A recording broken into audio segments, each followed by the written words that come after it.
Ciao a tutti e benvenuti in Appuntamenti in Giardino. Questa mattina c'è una giornata molto bella, anche perché fortunatamente sembrano finite al momento queste piogge che continuano ad essere presenti tutti i giorni e che tendono poi a devastare anche molte fioriture. Io ho visto qua in giardino, soprattutto per quello che riguarda gli iris, molti boccioli di iris stavano per aprirsi, queste piogge molto abbondanti li hanno inumiditi tanto, quindi si sono aperti poi con difficoltà e alcuni sono stati poi distrutti proprio da questa pioggia battente. In più questa pioggia ha inumidito tantissimo il terreno, quindi per poter fare poi delle lavorazioni, soprattutto per quello che riguarda l'orto, bisogna attendere qualche giorno un po' di secco, perché la terra non può essere lavorata quando è particolarmente bagnata. Però questa mattina volevo piantare dei peperoncini che ho acquistato e vediamo se trovo una zona che è rimasta un po' riparata da quelle che sono le piogge ed è un luogo ideale per i peperoncini. Andrò poi a metterli in quel posto. Qui invece c'è un'aiuola che ho creato in autunno dell'anno scorso, un'aiuola circolare, perché si trova di fronte a questo gazebo di forma molto squadrata e quindi si enfatizzano un pochettino con le forme e bisogna giocare sempre un pochettino con il movimento anche in giardino. Ed è un'aiuola che volevo dedicare, l'ho già detto in un video precedente di Appuntamenti in Giardino, alle zinnie. Quindi qua dentro verranno poi seminate le zinnie, c'è dell'erba da togliere, avevo già fatto questo lavoro, infatti di erba qui ne è cresciuta un po' meno, è molto bassa, facile da raccogliere, più che altro è rappresentata perché ce n'è veramente una presenza abbondantissima da questa piantina, di cui ho fatto anche un video, che si chiama Occhi della Madonna. Questa è una pianta molto facile da estirpare perché parte da un nucleo centrale, si striscia sul terreno, quindi basta beccare la parte centrale della pianta e se ne toglie un bel pezzo. Quindi sarà un'aiuola molto semplice da pulire e andrò poi a seminare anche le zinnie. Alcune le ho già seminate in vasetto, altre le seminerò direttamente qui nell'aiuola, proprio visto che le zinnie sono delle piante che crescono molto facilmente dai semi e anche abbastanza velocemente. Quindi, visto che qui in giardino, soprattutto in questo periodo, c'è un problema terrificante per quello che riguarda le lumache che divorano ogni cosa che viene posata sul terreno, nonostante i gusci d'uova, nonostante altri metodi che ho provato, devo provare ancora con la birra e voglio provare anche con la perlite. Vediamo se riesco a tenerla un pochettino lontana e soprattutto dall'orto. Sta arrivando anche il mio amico Felicino, che mi viene sempre a trovare quando faccio i video di Appuntamento in Giardino. Ciao Felicino. Cos'hai catturato qui? Una zecchina? E quindi questa aiuola sarà un'aiuola molto colorata proprio per la presenza di questi fiori bellissimi delle zinnie, quindi tantissimo colore. In più ci sono questi iris, potete vederli, di questo azzurrino molto pallido che mi piace tantissimo. Questi iris mi sono stati regalati qualche anno fa dalla mia amica Eloisa, grazie, perché io adoro questo colore fantastico. Dopo invece andiamo a vedere un iris completamente nero, violaceo, che mi ha regalato la mia amica Tiziana, e anche lì regali sempre molto apprezzati, soprattutto se riescono poi a colorare il giardino. In questa parte centrale invece c'è questa struttura che non durerà degli anni perché è fatta con delle canne di bambù, con del miscanthus legato insieme e fatto arrampicare a tipo spirale, e qua dentro metterò una pianta rampicante colorata di cui io ho sempre difficoltà a pronunciarne il nome, che è il narsturzio. Ho comprato dei semi, li ho seminati, dopo andiamo a vederli. Quando saranno un po' più grandi, perché per adesso sono alti circa 5 cm, andrò poi a sistemarli all'interno di questa struttura per farli arrampicare, in modo che ci saranno tutte queste zinnie e in più una pianta rampicante all'interno, quindi una marea di fiori in questa piccola aiuola circolare. Fatti dare un bacio, va Felicino, fatti dare un bacio. Eccolo qui, guardate che iris molto bello, tra l'altro una fioritura anche abbastanza alta perché arriva a circa 70-80 cm di altezza, forse anche qualcosina di più. Un iris molto interessante per l'aspetto velutato dei suoi fiori. E questo viola che sembra quasi nero, è un colore interessantissimo, in più guardandolo contro luce c'è proprio un contrasto di nero e viola particolarmente interessante, quindi è una fioritura che può essere anche sistemata, una pianta che può essere sistemata magari in un giardino con un passaggio proprio in controluce per avere questo effetto viola e nero. Però già qui possiamo osservare il sole ci batte sopra, quando il sole batte sopra questo fiore più che altro lo fa sembrare nero, la barba interna è un viola scurissimo, le venature interne sono anche viola, quindi tutto giocato su questo colore molto molto scuro. Adesso, cercando di non romperlo, ve lo apro e vi faccio vedere all'interno anche che gioiello, è veramente fantastico, è un iris molto molto bello. Non è profumato, qualche iris profuma anche, io qui in giardino ho uno o due iris, varietà di iris che profumano, e avere anche il profumo dall'iris è un valore aggiunto. Comunque ci sono altri fiori qui che si apriranno, io spero veramente di riuscire a godermi tutta la fioritura di questo iris. Va bene anche qualche pioggia ogni tanto, perché non può anche non danneggiare i fiori, ma se piove come ha piovuto nelle settimane scorse veramente è un devasto qua in giardino, è qualcosa di problematico. Bellissimo, grazie Tiziana perché mi hai regalato una pianta stupenda, bellissima. Questo è un iris acquistato ad una fiera qualche giorno fa. Quando l'ho acquistato ero insieme a degli amici, ero insieme a Giorgio e anche alla mia amica Tiziana, e non mi hanno guardato un po' di buon occhio quando ho acquistato questa pianta, perché effettivamente ce n'erano altri un po' più appariscenti come iris. Però io quando vado alla ricerca dei fiori nelle fiere, o a volte li trovo anche al mercato, in posti dove si possono appunto comprare le piante, io vengo sempre colpito sì dal colore, però una cosa che a me piace molto, soprattutto negli iris, è questo aspetto carnoso. A me gli iris con questi petali un po' troppo sottili, cartacei, non piacciono tantissimo, anche perché si rovinano abbastanza in fretta. Questo invece è veramente carnoso, ha questi fiori, guardate questo qui che deve ancora aprirsi, sembra quasi che strizzando i petali, la struttura proprio del fiore possa sprigionare dell'acqua, talmente sembra carnoso e vivo. Io questo è una cosa che ricerco molto negli iris. In più il colore mi fa pensare ad un iris antico, quindi un qualcosa anche di misterioso. È un iris particolarmente strano, mi ha colpito subito. Non ci sono grandissimi contrasti perché tutto è giocato un po' sul porpora e sul viola, quindi due colori caldi che si mescolano a vicenda. In più c'è questa barba interna gialla e queste piccole venature bianche.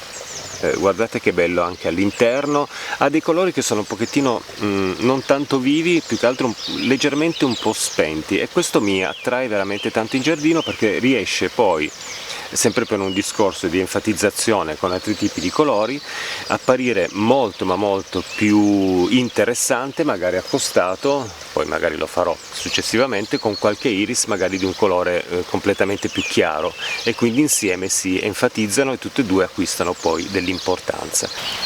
Questo è un altro iris che mi è stato regalato dalla mia amica Tiziana, un iris bianco, ma in realtà ne avevo anche un altro bianco di un altro tipo che avevo acquistato in un vivaio. Purtroppo è stato completamente divorato da queste cimici, che adesso vi farò vedere perché ho visto che ce n'è una qua dentro. Fiori molto belli, in contrasto con il colore classico di questi iris, di cui ne ho una marea qui nel giardino, anche questi colonizzati da queste cimici.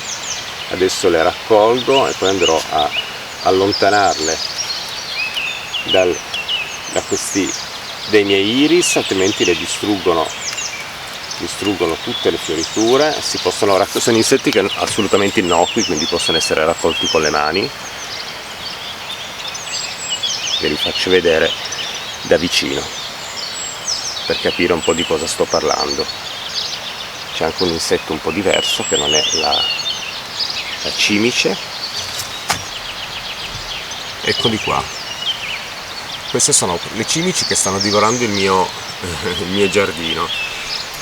Ecco, vedete, volano via, quindi bisogna catturarle, allontanarle dal giardino perché poi ritornano sui fiori. Adesso stamattina le ho allontanate veramente tantissime. Questa invece non è una cimice, è un altro insetto che ho trovato qui nei fiori, adesso fa finta di essere morto, una sorta di difesa per evitare di essere divorato. Questo è un po' meno dannoso, ma comunque riesce sempre a lavorare abbastanza sui fiori cercando di rovinarli. Quello che c'è da dire sulle cimici che distruggono i fiori qua in giardino, questo tipo di cimice, è che comunque sono degli ottimi impollinatori, e quindi in realtà il danno è soltanto estetico, perché poi il fiore comunque viene impollinato. Infatti tutti gli iris che sono stati distrutti da queste cimici, io l'avevo già notato l'anno scorso, hanno sviluppato poi queste capsule con i semi, altri invece no, e quindi penso che sia proprio un lavoro dato anche dalle cimici, il fatto di mandare la pianta completamente in impollinazione avvenuta con la creazione poi dei suoi fiori. Possiamo vedere, adesso mi avvicino, speriamo di prenderlo. Niente, si è avvicinato un insetto ancora diverso sugli iris. Comunque niente, questi sono quelli bianchi, e queste cimici sono molto attratte dai fiori bianchi e tutto ciò che è comunque un colore chiaro, quindi un azzurrino chiaro, un giallo chiaro, un bianco come l'iris che potete vedere qui. Tra gli esperimenti che sto facendo qua in giardino c'è appunto il Trichocereus, che abbiamo già visto anche in un video dedicato proprio a lui. Se mi ricordo metterò poi il link al di sotto di questo. È un Trichocereus bellissimo, io lo chiamavo sempre Shinkansen, come la metropolitana di Tokyo, perché non riuscivo mai a ricordarmi bene qual era il suo nome. Dovrebbe essere Trichocereus Shinkendanzi. Un Trichocereus, una cactacea che sopporta molto bene le temperature fredde invernali, arrivando a sopportare anche meno 10 gradi. Come potete vedere però io qui vicino a lui ho sistemato delle pietre, ne metterò poi ancora intorno, perché quando i cactus che sopportano comunque il freddo sono piantati in giardino vicino alla casa all'esterno, e si vuole che appunto superino la stagione invernale, è sempre meglio metterli o addossati ad un muro, vicino ad un muro, o dove ci sono delle pietre, perché le pietre catturano il caldo durante il giorno e lo rilasciano poi durante la notte. Questo fa sì che la pianta non geli tanto. Questa, rispetto a altre che invece sono state piantate in un posto un pochettino più umido, è sopravvissuta. Ne avevo ancora due vicino alla palma, purtroppo però quest'inverno ha piovuto di nuovo tantissimo e quindi si è formata una sorta di palude, e quella pianta purtroppo nelle radici è marcita, ma devo poi ripiantarla. Infatti quello che si è salvato l'ho portato sotto il gazebo, l'ho fatto asciugare tutto l'inverno e adesso poi l'ho ripiantato in giardino con un fiorellino, perché sta facendo appunto una fioritura. La fioritura la potete vedere qui, per adesso sono ancora chiusi, poi torneremo in giardino per vedere questi fiori che sono di una bellezza straordinaria, purtroppo di durata molto effimera, perché durano circa una giornata e il giorno dopo già cominciano a disfarsi. Fioriture molto brevi ma veramente bellissime, straordinarie. Spero che questa pianta continui a crescere sempre come lo sta facendo da circa 2 anni, perché sono stati messi qua in giardino da Giorgio quando io avevo il gesso, e vediamo dai come si sviluppano. La mia amica Margherita ne ha un cespuglio enorme di queste cactacee, che è un qualcosa di molto spettacolare, e spero di ottenere lo stesso risultato qui nel mio giardino. Eccomi qui davanti alle semine fatte in questo periodo, qualcuna già un mese fa, ma purtroppo con l'abbassamento delle temperature le piante non si sono sviluppate bene. Qui ad esempio c'è il prezzemolo, vedete, seminato quasi più di un mese fa, è ancora piccolo perché non abbiamo avuto luce, non abbiamo avuto calore, le temperature sono scese tantissimo, adesso pian piano si stanno alzando e quindi porteranno ad uno sviluppo, spero, un po' più rigoglioso del prezzemolo, perché poi dovrà essere portato in orto. Sono cresciuti anche i tagete, qui ho seminato delle cime di rapa, qualcuna sta già crescendo, e in più ci sono anche i fagiolini. Ho seminato anche i fagiolini 3 settimane fa, ma non sono praticamente ancora usciti dalla terra perché le temperature, come dicevo, sono state pessime per quello che riguarda lo sviluppo delle piante che hanno bisogno di un po' di calore.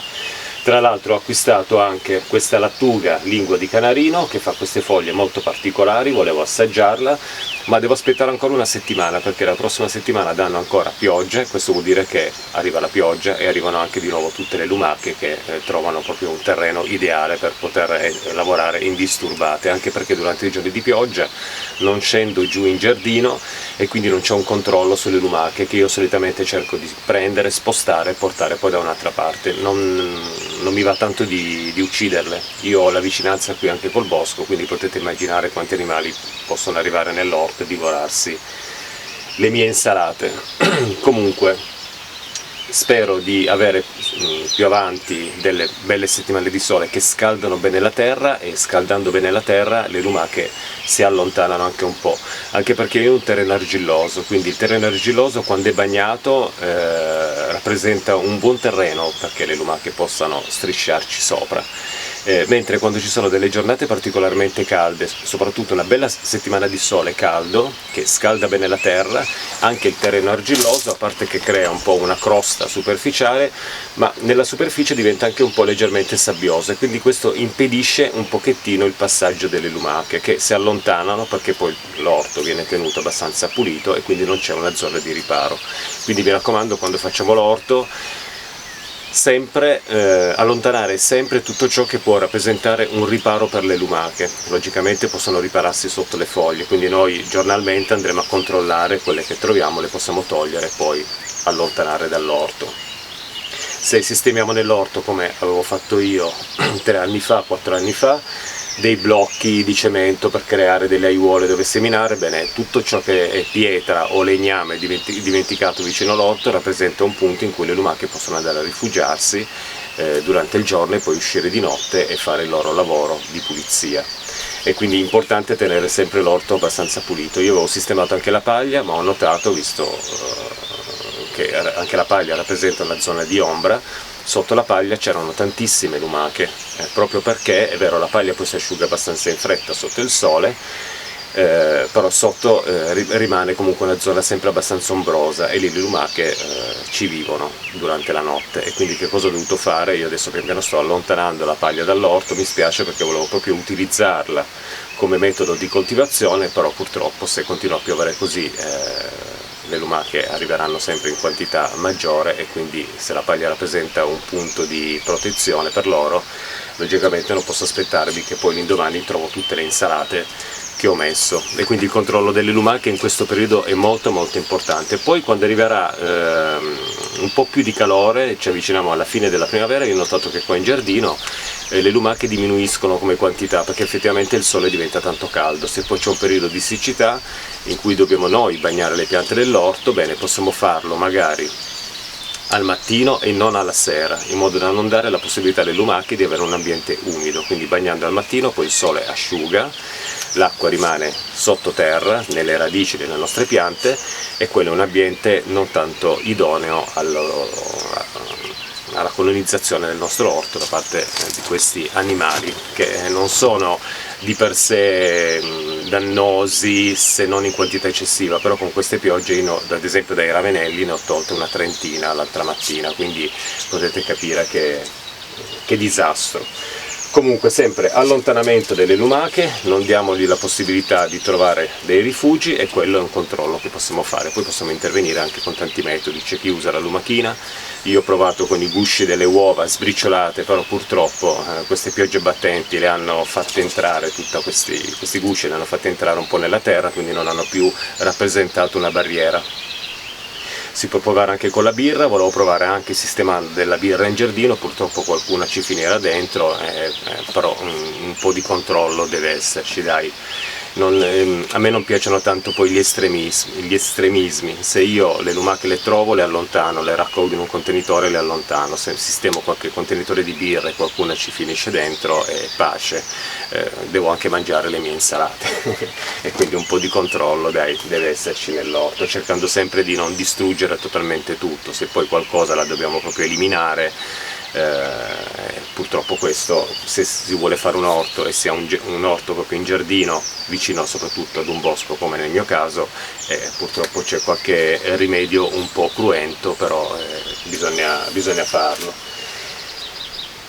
anche perché qui nelle semine, nei miei vasettini ad esempio, vi faccio vedere, in questo vaso qui sono arrivate anche qua le lumache, poi tra l'altro questo mi è stato veramente sono settimane veramente disastrose queste per quanto riguarda le lumache. Qui c'erano 3 meloni che erano nati dai semi, guardate, non è rimasto neanche più uno, perché qualche lumaca si è infilata anche qui in mezzo alle semine e durante la notte è venuta a mangiare. Io l'altro giorno ho sollevato tutte le mie vaschette e ho trovato le lumache praticamente ficcate proprio all'interno degli spazi tra un contenitore e l'altro, e quindi ho dovuto eliminare queste lumache, le ho prese e le ho allontanate, le ho buttate poi in un prato che si trova qui davanti a casa mia. In più cetriolini, la rucola, altro tagete, perché voglio riempire di tagete il mio giardino quest'anno, perché sono fiori che non vogliono neanche tante bagnature e quindi vanno bene perché non si spreca tanta acqua. Guardate un po' i miei cetriolini, anche questi divorati dalle lumache, potete capire che un po' di controllo purtroppo bisogna farlo, anche se è un pochettino cruento. In più ho acquistato dei peperoncini, sono tutti peperoncini calabresi lunghi, che sono quelli che io apprezzo di più, perché il peperoncino calabrese è il peperoncino che, anche se si esagera un pochettino nella dose nei nostri piatti, non riesce mai a rovinare comunque il piatto che stiamo mangiando, piuttosto diventa magari un pochettino più piccante. Quello è un peperoncino giallo, mentre rispetto agli habanero, tutti questi peperoncini che io non amo particolarmente perché sono talmente forti che basta sbagliare la dose inserita ad esempio in un piatto di pasta che diventa immangiabile, e quindi evito sempre di coltivare queste varietà di peperoncino molto, molto piccanti, anche perché sono molto belle come forme, perché sono dei lampioncini, ce n'è di tanti tipi, anche il Nagamoric mi sembra che si chiami così, ha una forma caratteristica, però purtroppo se poi non li uso in cucina è inutile avere un lavoro in più nell'orto. Però un peperoncino particolare l'ho seminato in un vasetto qua dietro, ed è il peperoncino molto particolare perché è il peperoncino erotico giallo, erotico perché ha proprio la forma di un, per dirla proprio in maniera pulita, di apparato genitale maschile. Proprio con questa forma un po' diciamo ironica e anche divertente. Ne avevo già rossi qualche anno fa qui in giardino, hanno anche una buona piccantezza perché non è esagerata, e quindi anche lì si può esagerare un pochettino nel condimento delle nostre pietanze. Questo peperoncino erotico giallo invece li fa gialli. Comunque quando cresceranno queste piante poi dopo li vedremo in un video di appuntamento in giardino, che sarà un video particolarmente erotico per via della forma di questi frutti. Quindi quando noi portiamo le piante nel giardino scegliamo anche qualcosa di un po' particolare, che possa anche strapparci magari un sorriso quando siamo in giardino, e tra le piante ci sono forme di tutti i tipi e anche colori di tutti i tipi che possono sempre regalarci qualche emozione, qualche sorpresa, e perché no anche magari strapparci magari una risata durante i nostri lavori, che a volte sono un po' pesanti in giardino. Davanti al gazebo delle semine e delle piante carnivore ho sistemato le tillandsie, finalmente. Le tillandsie le ho sistemate quest'anno, adesso poi mi avvicino con la telecamera perché giustamente mi è stato detto da più persone che commentano i video di appuntamenti in giardino che purtroppo mi dimentico spesso di avvicinare la telecamerina per far vedere bene magari la pianta di cui sto parlando, e quindi devo cercare di lavorare un pochettino su questa cosa per quello che riguarda i miei video. Adesso mi avvicinerò con la telecamerina per farvi vedere questo palo inserito qui per tenere un po' sollevato questo glicine che si sta arrampicando su questa rete metallica che ho sistemato attaccata al gazebo. Purtroppo tende ad abbassarsi un po' perché il glicine ha anche il suo peso, e ho sistemato questo palo in modo da tenere tutto in su. L'anno scorso avevo appeso le tillandsie sotto il glicine nei rami, quest'anno ho deciso di decorare questo palo come se fosse un tronco di una foresta tropicale con tutte le sue piante attaccate. Avviciniamoci così vi faccio vedere quali tillandsie ho sistemato qui e anche la fioritura di questo bellissimo Cymbidium che quest'anno mi ha regalato due fioriture particolarmente spettacolari con questo colore fantastico.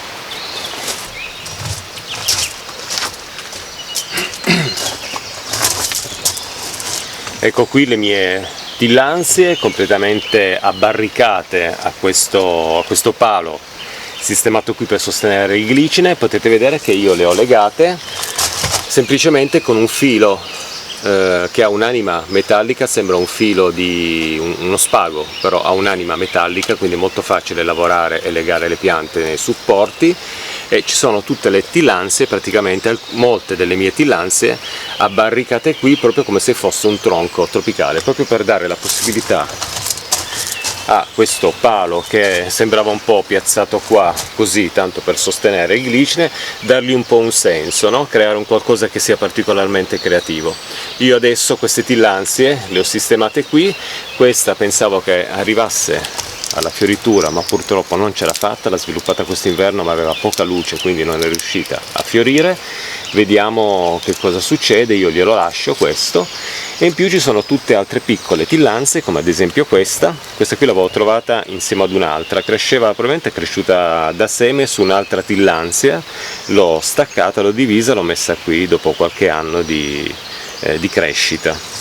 In più, vediamo se riesco a farvi vedere, ma devo abbassare la telecamera, c'è una piccola orchidea, adesso ve la faccio vedere, e potete vedere che anche questa qui, tillandsia, è in fioritura, insomma un bellissimo paletto tropicale. In più sistemato qui dove ho il tavolino, così la mattina magari a colazione ci si mette qua fuori, si fa un caffè, un dolcetto per colazione e si può ammirare queste piante che sono straordinarie e anche di facile coltivazione. Dicevo prima che finalmente le ho portate fuori per un semplice motivo, perché piovendo sempre le tillandsie sono piante che non vogliono essere sempre bagnate, quindi adesso per gli ultimi giorni di pioggia che le ho messe qui hanno preso acqua a non finire, fortunatamente non si è accumulata all'interno delle loro foglie, soprattutto negli ultimi 2 giorni perché c'è un sole particolarmente forte, quindi hanno avuto il tempo di asciugare. Nei prossimi giorni pioverà di nuovo, però è alternato con del sole, quindi in questo modo noi possiamo tenerle fuori. Nel caso di 3 settimane di piogge purtroppo bisogna smontare tutto e allontanare queste piante dall'acqua, perché le tillandsie, se vengono bagnate troppo, poi tendono a marcire proprio nel cuore, all'interno delle loro foglie, e questo può creare poi un problema perché dobbiamo poi acquistarle di nuovo. Però vi spiego un piccolo segreto che io faccio sempre, metto sempre in pratica con le mie tillandsie, è che quando le porto fuori all'esterno e gli lascio anche prendere la pioggia,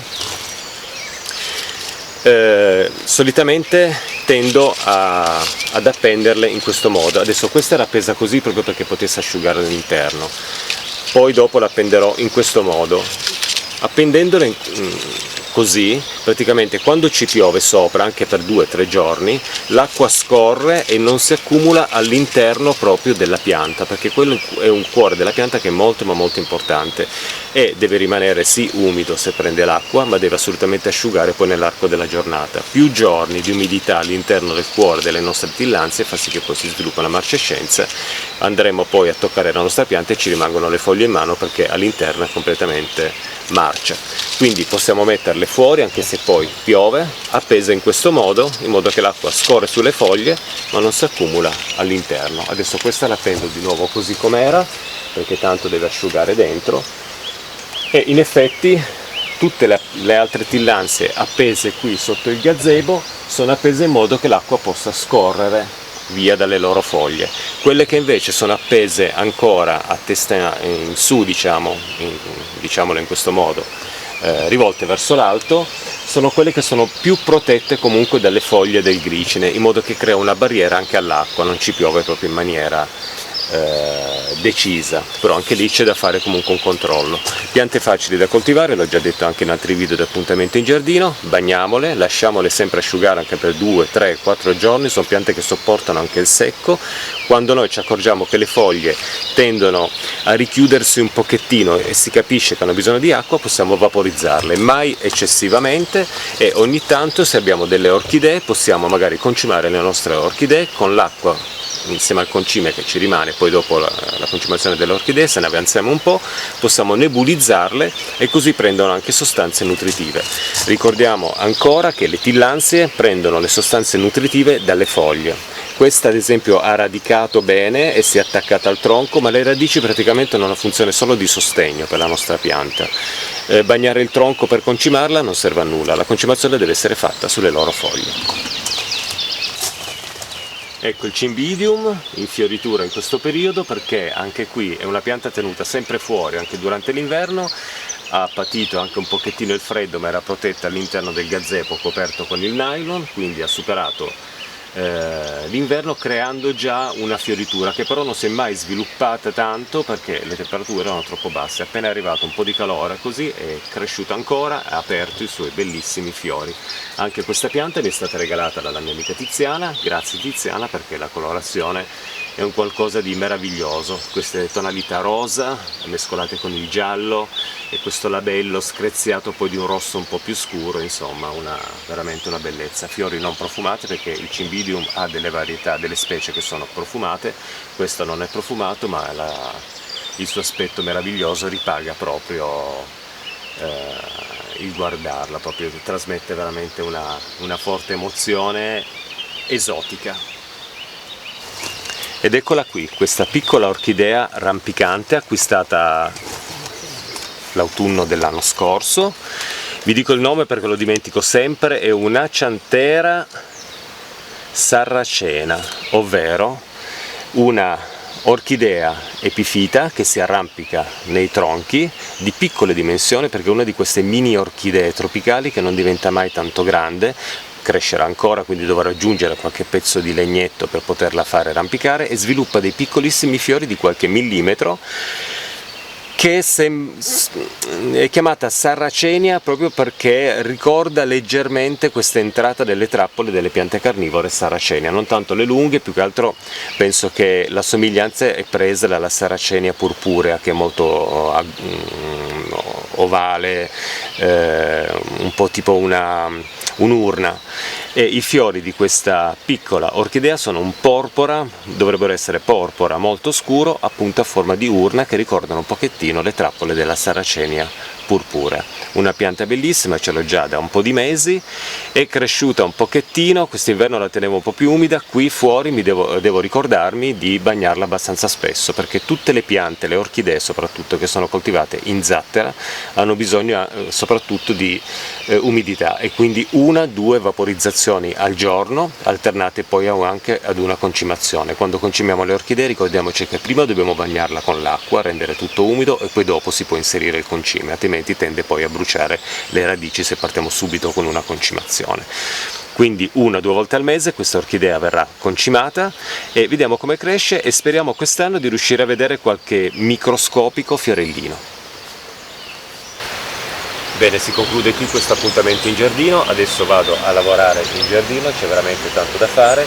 Ieri ho tagliato l'erba, 2 ore di decespugliatore, è stato anche abbastanza impegnativo, c'è da togliere qualche fiore che ormai ha finito il suo sviluppo, la sua fioritura, c'è da fare un po' di pulizia, e soprattutto abbiamo un abete qui in giardino che era stato posato tantissimi anni fa col suo vaso per terra nel giardino, sul prato, e poi ha emesso queste radici, ha fatto entrare le sue radici nella terra, si è sviluppato poi tantissimo, ha sfondato questo vaso e ha deciso che quello è il suo posto. Solo che purtroppo stamattina ho notato che uno di questi gatti qui della borgata che girano liberi, quello che picchia sempre i miei gatti, ha trovato rifugio sotto quell'abete, e quindi adesso andrò a togliere un po' di rami sotto per liberare un pochettino e per dare un po' di luce anche sotto questa pianta, in modo che posso poi controllare la presenza anche di questo gatto, perché rappresenta veramente una minaccia per i miei, perché continua a picchiarli, e è già capitato di dover portare i miei gatti poi dal veterinario perché sono stati morsi, e quindi poi quando i gatti si mordono a vicenda poi gonfiano, ad esempio l'attaccatura della coda, insomma un po' di problemi. Per evitare questi problemi una bella pulizia anche all'abete, nella parte basale, e poi dopo andrò a piantare i peperoncini giù nell'orto, sperando che non arrivino poi le lumache. Comunque ci provo. Adesso vado nel giardino a fare un po' di lavoretti, ci vediamo ad un prossimo appuntamento in giardino. Ciao a tutti e grazie, a presto, ciao ciao!